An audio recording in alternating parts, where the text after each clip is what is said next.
My name is Jasmine Brunson, and this is From the Heart, a Hoopers podcast.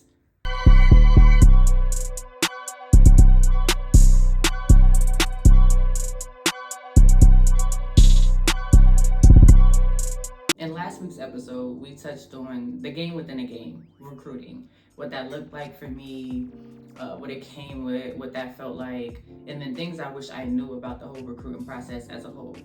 So if you have not watched that episode or listened to that episode, you can go back and do that now. Or after this episode, you can go back and you can watch that one. Either way, just go back and watch that episode. In this episode, we're going to be talking about the idea of breaking barriers and being the first in the family. What that looked like for me, what that felt like for me, and what that truly does mean to me. That's something that I take a lot of pride in. And it's something that I didn't always have the most information, and it wasn't always the most important to me. But now it's something that I take so much pride in. So that's what we're touching on today. But before we get into that, make sure you are subscribed to the official YouTube page at From the Heart of Hoopers Podcast, as well as following the official Instagram page at From the Heart of Hoopers Podcast as well. Also, make sure you are following the podcast on all podcast platforms, whether it be Spotify, Apple, BuzzFeed, you name it, I'm on it. So make sure you are tapped in with me. Now that business is handled, let's get into it. So full disclosure, like most people my age, especially like throughout junior high school, middle school, high school, college, throughout my whole time as a student athlete, like all of the first generation talk and just what that meant was not something that was a super big deal to me, as crazy as it sounded. I wasn't thinking in terms of like bigger picture. And so it's funny now that is something, me being a first generation college graduate, is something that I take so much pride in, like honestly, because I know it's not an opportunity that everybody gets to have. I know that there's people within my family, like I know some real blue collar workers, like my parents, prime examples of that. Like I watch them get up, move and shake. Like I have a whole family of movers and shakers, whether they have things to show for it or not, or whether they are widely recognized or not. Like I know what movers and shakers look like. I know what real blue collar workers look like. And I also know what it means to not be awarded certain opportunities. So now, me being 27, like that's something that I take so much pride in, and it's something that is genuinely important to me. But I would have loved to walk, run, scurry, crawl across the stage in 2020. You know, that just didn't happen. But it was bigger than just a ceremony for me. It was almost like a nod to my parents. Like all the work, everything that y'all showed my brother and I, everything that y'all did over the years, all of the sacrifices, all of the conversations, all of the time put in, like it was a nod to them. And then, thankfully my father was still alive for me to get my degree, so you see my degree. But it was just like a nod to them, like, yeah, I see it, and this is something, yeah, I don't have any debt, I got my degree, y'all child is educated, like I'm good. So that it was way bigger than just the ceremony for me, though. Being able to get my degree for free, I love anything and everything that's free 99. And I know my parents love not having to pay tuition for 4 years. They love that as well. But I just knew the importance of being educated, especially as a Black woman. And by society's standards, being educated, you gotta have something to show for it. I know so many intelligent people that got a lot of things going on, a lot of very successful people that did not get a college degree, that did not go to college, that did not sit in classes throughout those 4 years, and they still did something. But by society's standards, that degree does something. And that's something I learned literally in my first year out of college. But I knew how important it was for me to have something to show for being educated as a Black woman in society. So the degree is something to show for it. So I could proudly say, and I do proudly say, that I'm a first generation college graduate in my family. I earned my business and marketing education degree from the University of Minnesota. That's something that nobody can take away from me, and I know that's something that it means something, to my family. It means something to me. And when it comes to being the first in your family, not only was I able to become a first generation college graduate, but I was also able to go pro in my sport.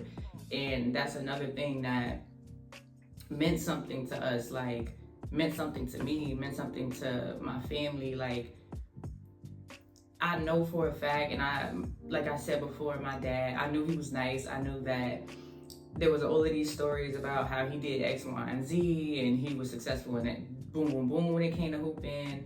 I also was told that I had a aunt, one of my dad's sisters, that was also nice. Like, I've always been compared to her when it comes to hooping and stuff like that. So I know for a fact, I could bet my life on it, if they was awarded the same opportunities that I've been awarded, like, they would have took it in a heartbeat. The places and the opportunities that the game of basketball has awarded me is not something that I take lightly. There's been so many different things that I've been able to do simply because of the game of basketball. So, and being able to get my degree, go pro, sign a contract, get to be able to do something that I love for however long I wanted to do it, honestly, it's just like, I'm proud of that. I'm grateful for that. And that is something that came with so many sacrifices, and it's not just my sacrifices. Like, I really do believe in it takes a village, and it's no way that I'm able to do half the things that I'm able to do. Yes, without the game of basketball, but without the people around me having to sacrifice, not just me, like, my parents had to sacrifice, friends had to sacrifice, like, it even came sometimes at my brother's expense. Like, having multiple kids playing sports is definitely not for the weak. Like, parents know having to split time, having to be here, having to be there. Like, it's a lot of people that have to give different things up. It's a lot of people that have to sacrifice different things. And being able to be a pro is something that it costs myself and it costs different people around me. In my opinion, time is one of the things that you cannot get back. That's one of the biggest sacrifices of all time, just time. And so I couldn't go to all of these different sleepovers, all of these parties during the school year. I had to miss people's moments. I had to miss people's events and, different engagements for them because I had to do something for basketball, or I got the opportunity to do something for basketball. I was traveling all summer. Or I had practice super early in the morning. There was things that I had to say no to. There was motion that had to be stopped. Like, it was just things that needed to happen for the bigger picture. And sometimes that meant, like, one of my parents had to miss work, or that meant that they couldn't go do something that they wanted to do, or after a long shift of dealing with other people's kids or dealing with all types of different people within their workplace, it's like, y'all can't come home and really relax. Or for my father, it's like, you in the park training me and my brother. Or for my mom, like, you trying to make sure that my schoolwork and stuff is done so that I can go to this game and I can for sure play. And because before it was really books before ball. Like, it was none of that, oh, your grades are slipping, or you ain't going to class, and like, it was none of that. You had to sit there and be a top tier student. Like, in the programs that I played for, you couldn't do that. You could not do that. So, but that was a sacrifice for them as well. They couldn't always do what they had wanted to do because they knew that their kids had things that they wanted to do and stuff that they were passionate about. And obviously for both of us, it was basketball, but like, they knew I was serious about it, and they knew that I was gonna go as far as I could take it. And I know for me, in the back of my head, it was always like, I wanted our last name to mean something. Like, as crazy as it may sound, and obviously to us, to our family, it meant something, but I wanted it to mean something in a bigger picture, in a grand scheme of things. I wanted it to mean something positive to other people and their families. I wanted, when people heard the last name Brunson, like, I wanted it to just be a bunch of positive things, good things, and just, like, it gave you some sense of something, you know what I mean? And it might sound crazy, but that's really something that's still to this day, that's in the back of my head. Like, I really wanted the last name Brunson to mean something, and now, of course, I don't know how many times I get asked, like, at first it was Rebecca Brunson. If you do not know who Rebecca Brunson is as a basketball fan, especially as a women's basketball fan, I don't know what you're doing, but I used to jack that was my cousin. So if I ever told you that was my cousin, I'm sorry, that's cap. Like, no, that's not my cousin. Now though, I get asked if Jalen Brunson is my cousin quite often, and it's just like, nah, bro, that's not my cousin. That's not my cousin. I ain't mad. Like, I didn't do any type of, you know what I mean? Like, I didn't do no testing. I don't know. It could be in the nose. I really don't know. But to my knowledge, that is not my cousin. Aside from that, I really wanted it. I wanted it to mean something, and I wanted it to mean something positive.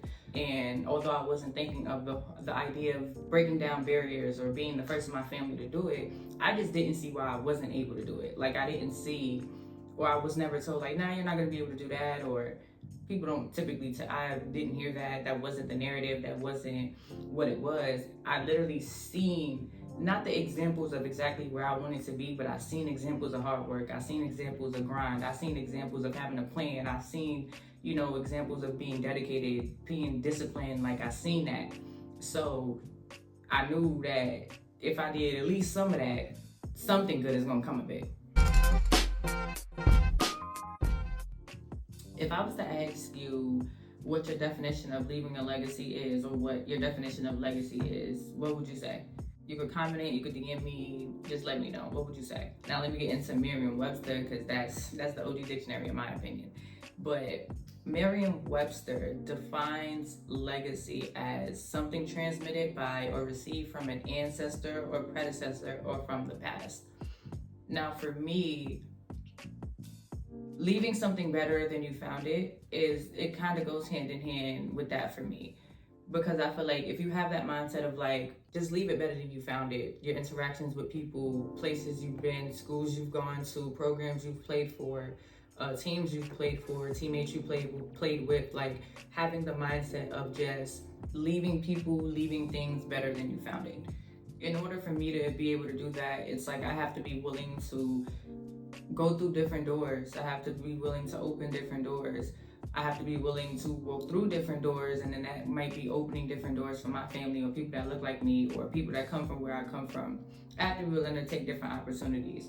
And I remember I was having a conversation with somebody, and they told me, it was like, you seem to always like take different opportunities. Like, I don't know how you do it. Like, I don't know how you're just so willing to just be like, yeah, I'm gonna do it. Like, I'll go here, I'll move here, I'll do. It's just like, why not do it? Why not do it? I can't do it when it's too late. Like, I don't want to be 80, 90. I don't want to then be like, okay, I should have did this. I should have took this opportunity. Nah, like, because I know the people that are before me or that came before me, or like the people that's coming or the kids that's coming up after me, like, they're not going to have a concept. And these younger kids don't have a concept of why they can't do something. They don't have the mindset of like, oh no, this is gonna hold me back. Nah, they do it. They doing everything, and it's fire to see like the amount of confidence that they have to do whatever it is that they want to do. So for me, it was always like, okay, I have to be willing to take these opportunities. I have to be willing to go through this door. I have to be willing to break down this. I have to be willing to try this, even if I don't really succeed at it. Don't try. It's so crazy to think, like, just the ability to be able to put this little orange ball through a hoop has afforded me so many different opportunities. Like, I've traveled across the world. I've traveled different countries. I was able to study abroad in England. The girl from Southside Jamaica, Queens, she was in England, studied abroad. Over here looking at horses.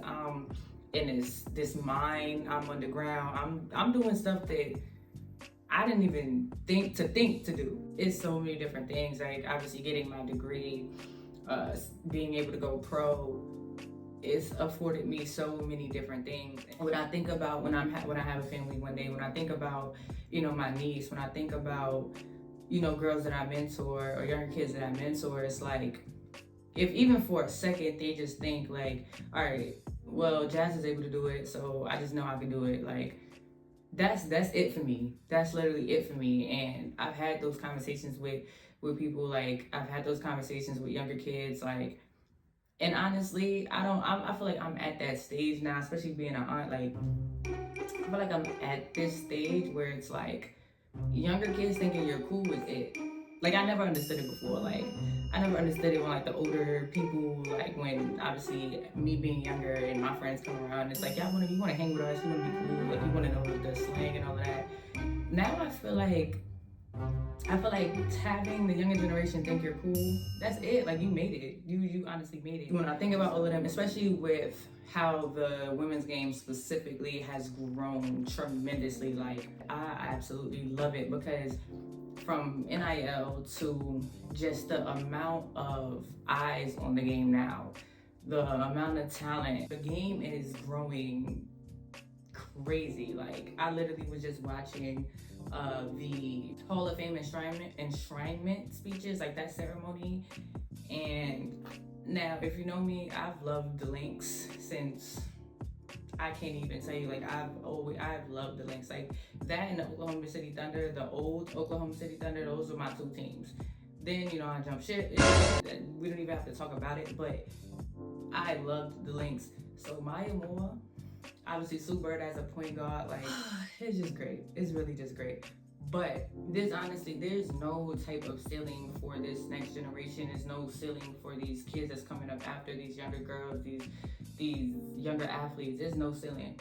And if I could play, or if I could play even a tiny part in them not limiting themselves, I'm all for that. And sometimes it's like breaking a barrier, being able to step out on faith or a limb, whatever you step out on. Like, it's hard. If it was easy, everybody to do it. Everybody know that saying. Like, one of the best pieces of advice I've ever received was just, don't let the game of basketball use you.